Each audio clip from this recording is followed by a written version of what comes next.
కర్నూలు జిల్లా నంద్యాలలో గత 2 రోజులుగా కురుస్తున్న భారీ వర్షాల కారణంగా నంద్యాలలో జాయింట్ కలెక్టర్ రవి పటాన్ శెట్టి మరియు జిల్లా ఎస్పీ ఫకీరప్ప నేతృత్వంలో వరద ప్రాంతాలను విస్తృతంగా పర్యటించారు. ఈ సందర్భంగా నంద్యాలలోని 9 మండలాల్లో 57 గ్రామాల్లో వరద సహాయక చర్యలు ముమ్మరంగా చేపట్టినట్లు జాయింట్ కలెక్టర్ రవి పటాన్ శెట్టి తెలిపారు. వారికి అవసరమైన మంచినీరు, ఆహారము మరియు సహాయక చర్యలను ఏర్పాటు చేశామని జాయింట్ కలెక్టర్ తెలిపారు.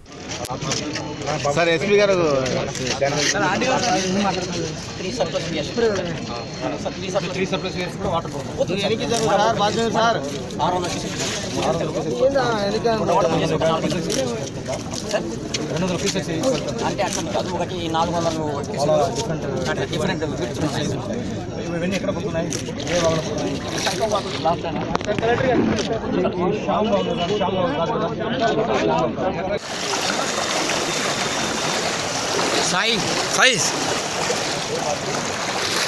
సార్ శేఖర్ సార్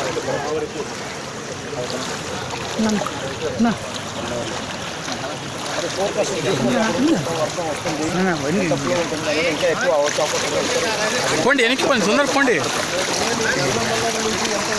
అదే కొనుక్కోవాలి. ఏ మండలం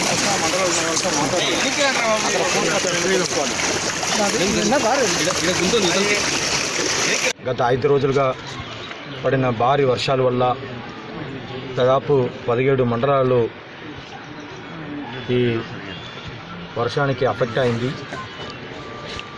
దాంట్లో ఎక్కువ సిరివెల్ల మండలం, మగానంది మండలం, ఆలగడ్డ, నంద్యాల్, గోస్పాడు ఈ మండలం అంతా కూడా పూర్తిగా దెబ్బతినింది.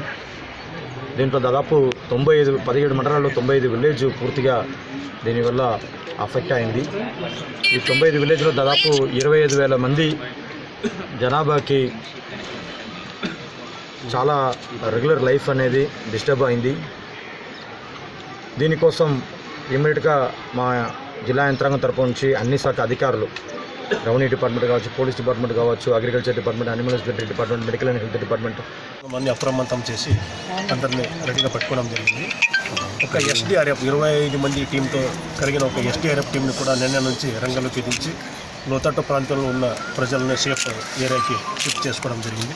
ఎక్కడ కూడా ప్రాణ నష్టం జరగకుండా ఈ వరకు మనము దాదాపు ఒక 25-30 మంది వరకు ప్రాణం రక్షించగలాము. ముఖ్యంగా ఫైర్ డిపార్ట్మెంట్, పోలీస్ డిపార్ట్మెంట్ మరియు రెవెన్యూ యంత్రాంగం అందరూ కలిసి బాగా ఒక కోఆర్డినేట్గా ఎఫర్ట్తో ఎక్కడ కూడా ప్రాణ నష్టం జరగకుండా ఈ వరకు చూసుకొచ్చాము. ఇంకా 3 రోజులు కూడా వర్షం, ఇంకా మాస్తరు వర్షం రావచ్చని ఒక డిపార్ట్మెంట్ ఏం అలర్ట్ ఉందో దానికి మనం అప్రందంగా ఉంది. ఇంకా అడిషనల్గా 5 ప్లాటూన్స్ ఆఫ్ డిస్ట్రిక్ట్ స్పెషల్ పార్టీని కూడా నేను నంద్యాల ఏరియాకి నిన్న నుంచి పంపించడం జరిగింది. ఎస్డీఆర్ఎఫ్ వరకు ఒక ప్లాటూన్ ఉంది, సరిపోతుంది అనుకున్నాము. అవసరమైతే ఇంకొక పార్టీ కూడా స్టాండ్ బైగా కర్నూలులో పెట్టడం జరిగింది. కాబట్టి ఎటువంటి ప్రమాదం జరగకుండా చూసుకున్న బాధ్యత పోలీస్ మరియు రెవెన్యూ డిపార్ట్మెంట్ మీద ఉంటుంది.